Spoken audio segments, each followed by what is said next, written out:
All right.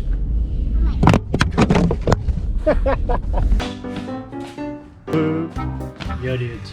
Nick's brother here. Hey. Dang bully. No, no, easy. Stop.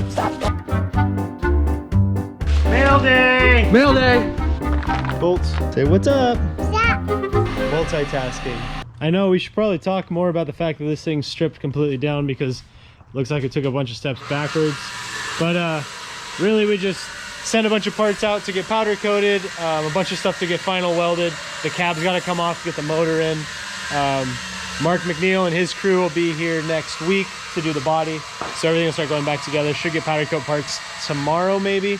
And then kind of start final assembling things.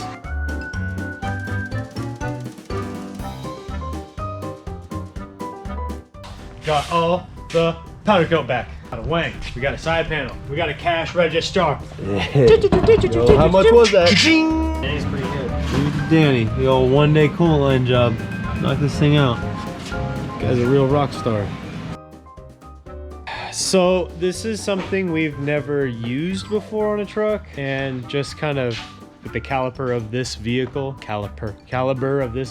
we felt it was kind of a need to use high-grade bolts. So we contacted John and Andy at Everson, asked them what they suggest. They suggested to use RPI bolts, which is like an aircraft quality bolt, and they put together a bolt list since they built the chassis out and sent us a box of bolts straight from RPI. So let's open this box up and see what's in here. Hopefully it's not a bunch of snakes. A whole bunch of bolts, I'll tell you what. You got more? Is that it? That's it. Last bag. That's what a Lexus worth of bolts looks like? All right. So this means now that we can take all that hardware and start putting all the suspension together, front and rear, and then all the shock bolts and everything as well. We're right now mocking the front end up for Mark McNeil and his fiberglass design guy to come down so we can work on the clip. And then after that, we'll actually final assemble everything, and then it'll be ready to go to Evan Weller for plumbing.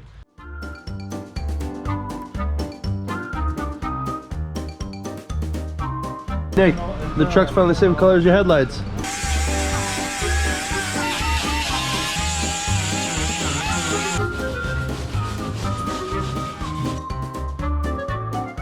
Custom fiberglass. Custom with a Z.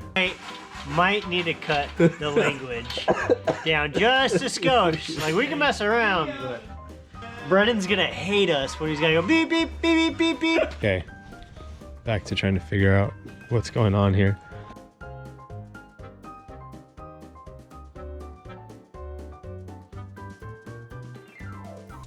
Well, we've got one side completely torn apart.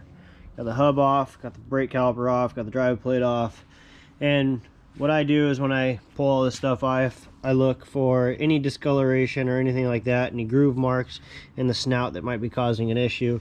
And this one looks good over here. And then you want to look at your bearings as well. And you want to see if there's any pitting or anything like that in the rollers, and if there's any discoloration or anything like that inside the actual bearing itself. And these ones actually look pretty dang good, so I think we're all right there. Pretty good shape. But we'll go ahead and we'll clean all these hubs up, all the bearings, get all the old oil out of them, clean them up, put new wheel seals in the hubs, and prep those entirely for reassembly. With this truck, unfortunately, we have to pull the intake off to get the motor out of the chassis, just because there's not a lot of clearance between here and the intake, and you got to weasel it through all this and through this hole. So, pulled the intake off. Now we're gonna strap it up, pull the motor mounts off, get the engine hoist over here, and we'll lift it out of the truck. On to the next thing. Alternators. Thanks to Billy over at Napa County Motor Parts. What's happening? Yeah.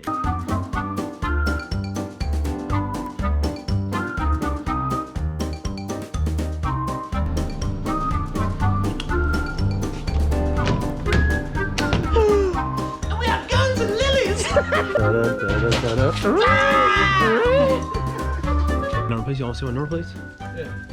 You got some footy of you making them. So we're making the number plates for T2. Started this one, and I actually already finished that one, but I forgot to film it because I'm terrible at this. So what I did was I took the number plate off of my brother's truck, which is the same that was on T1 and the same that's been on that truck since day one. And I traced it because we make these number plates for everything, and I marked it here to run the bead roll around the outside so it looks nice and pretty like. So it's pretty simple. You just follow the line here, trace around. Where it gets tricky is right here in the corners, but it just takes a lot of practice, and you too can do this at home. So watch this.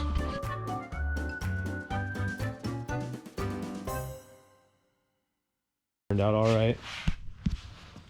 Follow the line all the way around, nice and tidy.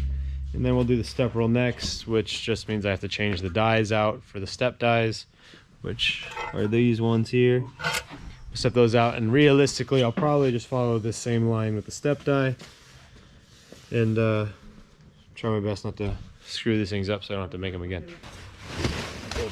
Pretty sick.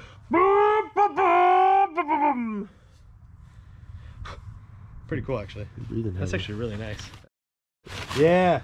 East County powder coating coming through. Yo, that thing's ruthless. Yeah, I'm actually really excited for this. The only thing that's really going to be gnarly is trying to reinstall all this because All right. You want to put that other one on? this one goes here. All right. I think it goes over that side. Yep. Okay. Yeah, we're good. Yeah, we got it. We're almost done. So, along with getting both trucks done and prepped and ready and tested for the mint, we're also going to complete the new trailer that we started. We also got a new set of Method race wheels for it, and a new set of tires thanks to Gabe over at Coral Parts. Coming along pretty good. What part of this you working on now, Dad? Oh, I'm mounting the ramp. Mounting the ramps. You can hit big old jumps with these ramps. And I have the extremely fun task of cutting like a million little 16-inch pieces of that so we can finish our trailer outside. It's not all race cars and fun. Sometimes you have to build some stupid junk. Have fun? No.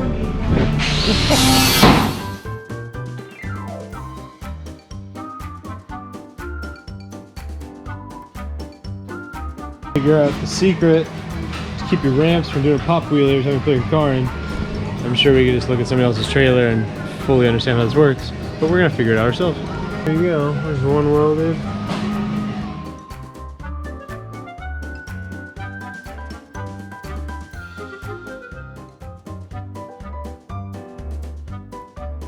What you got in the cooler, Keith? Kool-Aid. Kool-Aid? Oh, it's a goofy looking Kool-Aid. Nick didn't have a clean bucket, so we improvised. Man, this is a bucket and it's clean. Yeah, I got you. Hook you up. Look out, Shock World is how the pros do it. Oh, Kool-Aid. Not ready to take that chance. Yeah, we switched to a different jug. What are you doing? Just getting oil baths. Trying to bleach shocks. Bootleg bites. What are we doing, Keith? Putting it on its own weight. Yeah. This is kind of a good feeling.